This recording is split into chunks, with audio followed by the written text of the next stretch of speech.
Hello and welcome to the Freedym Show. This is the daily show featuring 10-minute, practical, usable, awesome advice from amazing lifestyle entrepreneurs. And it's not just about the money, it's about the freedom. I'm Ryan Lee, your host, your teacher, your coach, and your mentor, and the founder of Freedym.com, the leading online education platform for freedom-minded people just like you. If you want a very special gift I have lined up for you, just text the word Freedym, F-R-E-E-D-Y-M, to 33444. Once again, F-R-E-E-D-Y-M to 33444 for your special gift. Now today, I've got my man, Yuri Elkaim. Now, Yuri is a guy who's been doing phenomenally well selling online in the health space.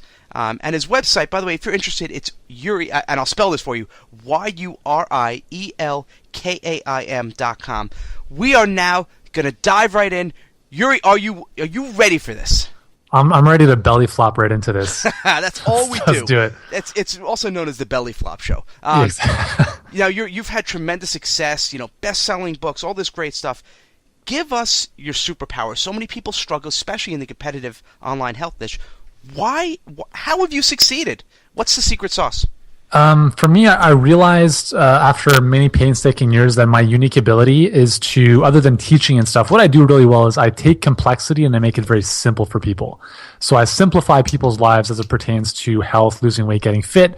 But outside of that, I think what's really separated my character is the fact that I'm not a character. I'm who you see in real life is who you see online. I'm completely 100% authentic, and I share my trials and tribulations with my audience. They've seen my hair fall out and come back and fall out again because I have an autoimmune condition, and I'm very, very open with what's happening in my life. And I think people resonate with that, and I also let people know that I'm not perfect. I'm just maybe one step ahead of where they're at. And it's like, hey, just join me and I'll kind of help you avoid some of the mistakes that I've made, but by no means am I perfect. So I don't put myself on this pedestal, and I really try to relate to people at the level where they're at and having fun in the process. So yeah, it's worked well for me. Yeah, and because a lot of people in the health space, you see the trainers who were ripped and look like models, and they never admit their faults. Mm-hmm. And so you're just like, hey, look, this is me, this is open, it's honest. So let's dive in a little bit. How are you sharing your message? You say you tell people, how did you even start? Was it Facebook? Was it email? It actually started, I had no idea what I was doing for the first 3 years online. I literally plugged my head in the sand and tried to figure things out on my own, which didn't work very well. So what did work well from the get-go is just shooting a lot of videos. And to this day, I've done probably 700 or so videos that are up on YouTube, and we've got about 85,000 subscribers without any real consistent or any kind of structure to that. It's just been here's something I want to talk about, put it up. And that's really how I've bonded with our audience. And a lot of our best customers, ironically, come from YouTube, because they're like, hey, I just got a testimonial the other day on Facebook from a lady that said, I just spent the entire morning watching all your videos. And I was like, wow, that's awesome.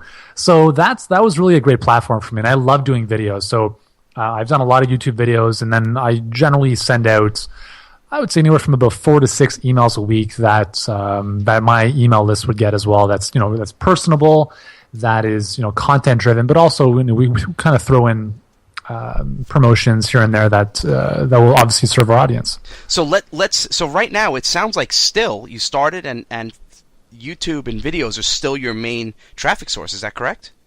I love it. I mean, I think out of the sheer laziness of not wanting to write stuff, I would prefer. And it's funny. I've actually built a business around me that requires 2 or 3 extra people in my business that I have to have on staff simply because I don't want to write.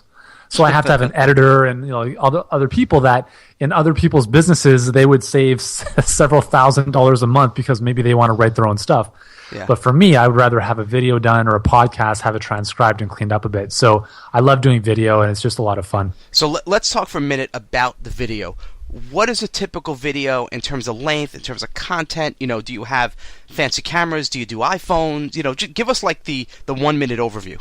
Yeah, I'm everything that is opposite of what you'd probably hear from a professional YouTuber. So my videos are 10 to 25 minutes in length, but they're great content. For the most part, a lot of them are very lengthy.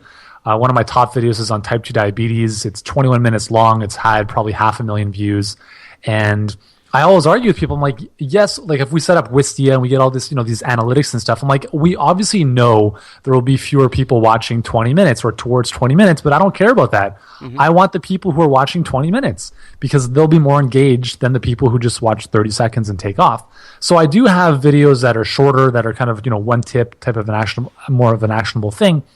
But a lot of the videos have moved from ghetto camera, bad lighting to a little bit more of like a DSLR camera, better lighting, clean background, and just kind of a one camera, type of thing. We've done a couple more involved videos, but nothing crazy. And then a lot of the stuff I do as well, I'll just do Ask Yuri segments where I'll just take my iPhone, I'll be bouncing on my trampoline with my kids, and I'll just do like a quick ask, just answering a question, then I'll put that up on YouTube, and people love that stuff. So I don't think you really have to go crazy with the heavy production. If it's too produced, it's too informal, and it becomes too TV, and right. you lose that connection with people. So now that you got videos, you got people coming to your business, give us, again, we're quick, we jump right to us.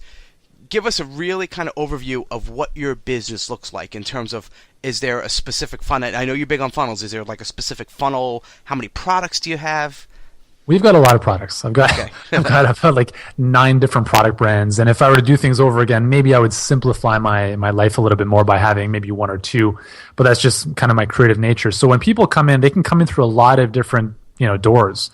So it really depends where they're coming in. If they're coming in from cold traffic or joint ventures or our internal list or from YouTube. For YouTube, for instance, for a long time, we just drove people to an Ask Yuri page because it was just like, hey, if you have a question, click the link below, go to the Ask Yuri page, and it was simply an opt-in page where they could put their question in and put their name and email, and it gave us a way to generate or kind of build our list while generating great content for upcoming videos by basically capturing people's questions.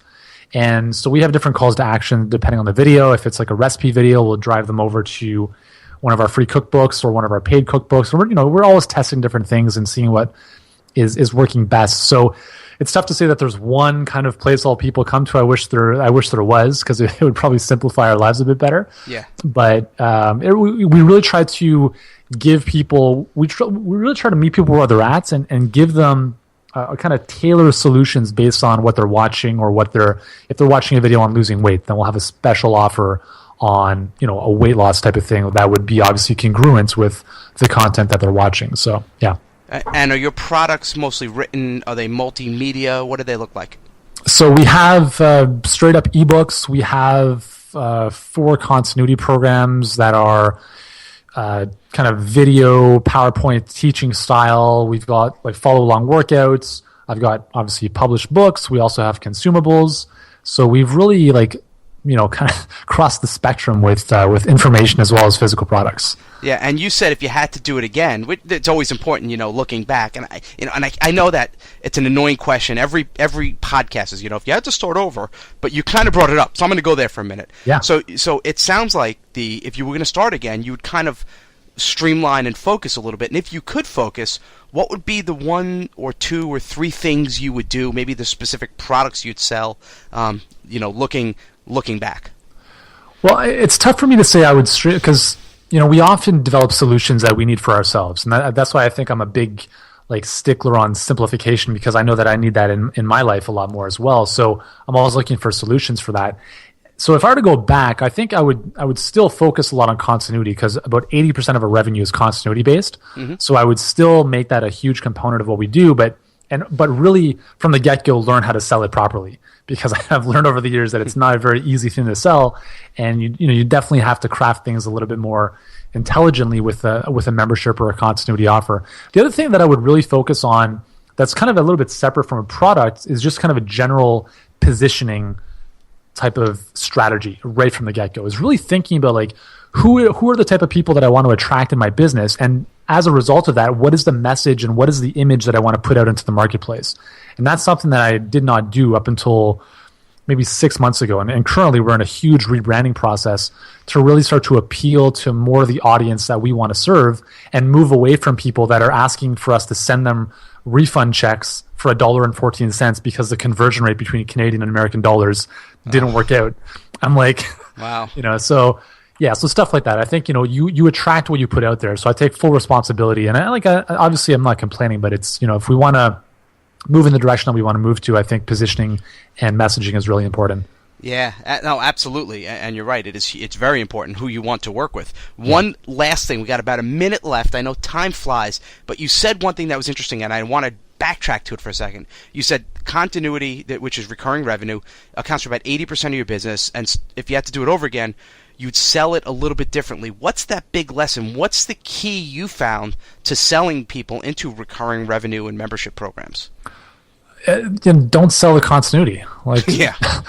So I mean, it took me a long time to realize this, and I don't know if I learned it from Ryan Dice or somebody else, but essentially what we did, we have a program called Super Nutrition Academy, and we tried all sorts of different front-end offers, but then we realized, you know what? Why don't we just give people a specific solution to a specific pain point or a specific thing they're interested in, and then tie that in with the continuity or offer them the option to upgrade into the continuity. So they would buy, like, for instance, a report on multivitamins, and then they would have the option to upgrade into the academy.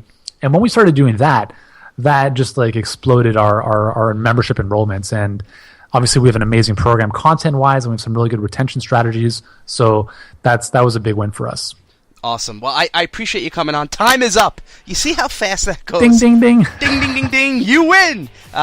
So, thank you so much for being here. To find out more about Yuri, go to his website, YuriElkaim.com. Check out what he has there. Go through his programs. Don't ask for a refund if there's like $1.86 difference between US and Canadian, because you're not getting it. So I hope you enjoyed this. As always, stay tuned. We have another show coming tomorrow, 7 days a week, baby. If you enjoyed this show and others, please leave your feedback at iTunes and rate us. That is it. I will see you tomorrow. Thanks for being here. Thanks for your attention. Hope you enjoyed this. Have an amazing day. Take care, and bye-bye.